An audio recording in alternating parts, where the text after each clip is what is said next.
اور PUC کے جو امتحانات آ رہے ہیں اس میں بھی میں اپیل کرتا ہوں کہ بڑی سوچ سمجھ کے ساتھ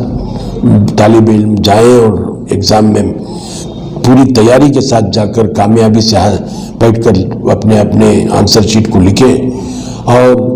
جو بھی معاملات ہوں گے انشاءاللہ وہ کورٹ کا آرڈر بھی ہے، ہائی کورٹ کا آرڈر بھی ہے، جس اب آرڈر کا مطلب مینجمنٹ کو بھی دیا گیا ہے کہ جو بھی مطلب ان کا یونیفارم کا مطلب پروسیجر ہے وہ پروسیجر کو فالو کریں، اور اس کے ساتھ ساتھ میں یہ بھی اعتماد دلانا چاہتا ہوں کہ جو SLP پینڈنگ ہے سپریم کورٹ کے اندر، اس میں بھی ہو سکتا ہے کہ اچھا فیصلہ آئے گا۔ اگر اس وقت تک ہم انتظار کرنے کی ضرورت نہیں ہے، پہلے ابھی آپ کا جو امتحان ہے اس میں کسی بھی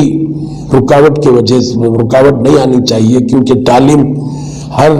طالب علم کو ضروری ہے۔ تعلیم سے ہی ایک اچھا شہری بن سکتا ہے، تعلیم سے ہی وہ اپنی زندگی سنوار سکتا ہے، تعلیم سے ہی وہ آگے چل جا سکتا ہے۔ تو وہ پہلا پریارٹی جو ہے تعلیم ہے اور ایگزام ہے، اس میں کسی اور جا کر کامیابی سے لکھیں اور حصہ لیں اور اچھے پرفارمنس کریں۔